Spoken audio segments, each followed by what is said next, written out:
Hello दोस्तों, आज हम एक वीडियो देखेंगे और इस वीडियो में हम पढ़ेंगे फ्रैक्शनल डेसिमल नंबर को बाइनरी में कैसे कन्वर्ट करते हैं। पिछली वीडियो में हमने देखा था कि डेसिमल को जो होल नंबर होते हैं उनको बाइनरी में कैसे कन्वर्ट करते हैं। तो ये इस तरीके से हमने पिछली बार पढ़ा था। इस बार पढ़ेंगे फ्रैक्शनल नंबर को बाइनरी में कैसे कन्वर्ट करते हैं। तो हमारे पास कोई नंबर दिया हुआ है, लेट्स सपोज करो 9.25, ठीक है। अब इसको हमको बाइनरी में कन्वर्ट करना है। 9 को कैसे कन्वर्ट करते थे ये हमने कल देखा था, ठीक है। 9 का बेस 10 है, इसको हमको बाइनरी में कन्वर्ट करना है 1001 का बेस 2। अब आता है कि जो ये फ्रैक्शनल वाला नंबर था, ये जो नंबर मेरे पास दिया हुआ है फ्रैक्शनल वाला, इसको मुझको बाइनरी में कन्वर्ट करना है। तो मैंने ले लिया 0.25।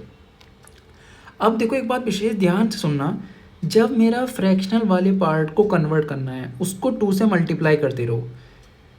कल हमने देखा था जो होल नंबर दिया हुआ है उसको हमेशा 2 से डिवाइड करना है, बट फ्रैक्शनल वाले पार्ट को 2 से मल्टीप्लाई करना है। अब मैंने इसको 2 से मल्टीप्लाई किया, ये क्या बना 0.50, ठीक है। अब जब मल्टीप्लाई करने के बाद जो मेरा आंसर आएगा उसमें मुझको देखना है कि डेसिमल से लेफ्ट साइड में क्या नंबर है। मतलब कि ये वाला, इस नंबर को उठाकर अगर यहाँ पर रख लो, ये आया 0, ठीक है। अब क्या करना है, ये वाला जो डेसिमल वाला पार्ट बच गया था मेरा, अब इसको यहाँ से उठाओ और उसको फिर 2 से मल्टीप्लाई करो।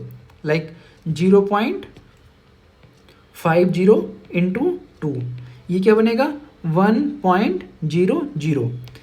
अब यहाँ पर देखो कि ये वाला पार्ट क्या हुआ 1, ये मुझको उठाकर यहाँ लेकर जाना है। ये वाला जो पार्ट है ये मेरा 0 बन गया। जैसे ही 0 बन जाएगा बस वैसे ही वहाँ पर रुक जाओ, उस स्टेप पर आकर रुक जाओ। तो हमने देखा कि जो 0.25 था डेसिमल से, उसको बाइनरी में जो कन्वर्ट किया तो कैसे बना, इसको इस तरीके से लिखना है, ठीक है। 0.1, ठीक है, 0.1 का बेस 2। अब देखो 9.25 इसका बेस मेरा 10 था, इसको बाइनरी में कन्वर्ट करेंगे तो कैसे लिखा जाएगा 100.01 का बेस 2, ठीक है। तो ये समझ में आ गया। अब हमको देखना है कि ये किसी भी बात का ध्यान रखना, अगर हमारे को ये फ्रैक्शनल वाले पार्ट दिया हुआ है, ये जो मेरा फ्रैक्शनल वाला पार्ट था इसको मैंने उठाया 2 से मल्टीप्लाई किया, फिर मैंने देखा कि यहाँ पर इसके मल्टीप्लाई करने के बाद में क्या डिजिट बन रही है, इस डिजिट का जो ये वाला पार्ट आ रहा है, इसे पहला वाला पार्ट आ रहा है, इसको उठाकर मैंने यहाँ रख दिया। ये 0 होगा या 1 होगा क्योंकि 2 से मल्टीप्लाई कर रहे हैं, ठीक है। अब इस कंडीशन के बाद इसके बाद जो फ्रैक्शनल पार्ट बना, अगर ये 0 बन गया तो वहीं पे स्टॉप कर दो। 0 नहीं बना तो इसको यहाँ से उठाकर यहाँ लेकर जाओ, फिर 2 से मल्टीप्लाई करो, फिर देखो 1.00 बन गया, मतलब कि 0 बन गया। अब यहाँ पर इसको स्टॉप कर देना है, बस यहाँ से 1 को उठाकर यहाँ रख दो और ये इस तरीके से अप टू डाउन में इसको लिखना स्टार्ट कर दो, ठीक है। अब सपोज करो कोई दूसरा नंबर लेते हैं, जैसे हमने नंबर ले लिया 13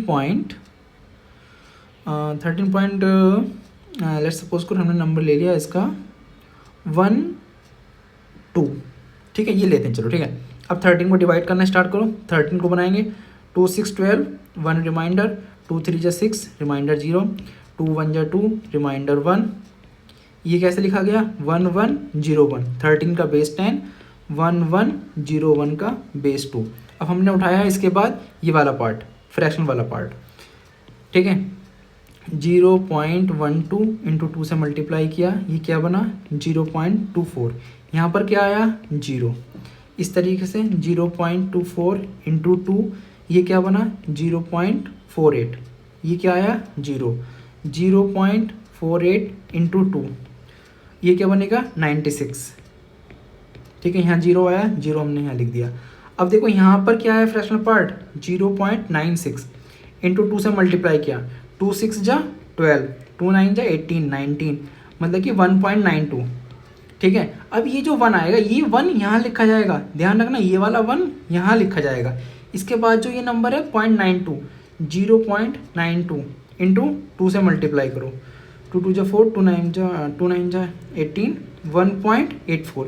इस 1 को उठाकर यहाँ रख दो, 0.84 को यहाँ ले आओ, फिर से 2 से मल्टीप्लाई करो और इस तरीके से ये कंटिन्यू चलता रहेगा।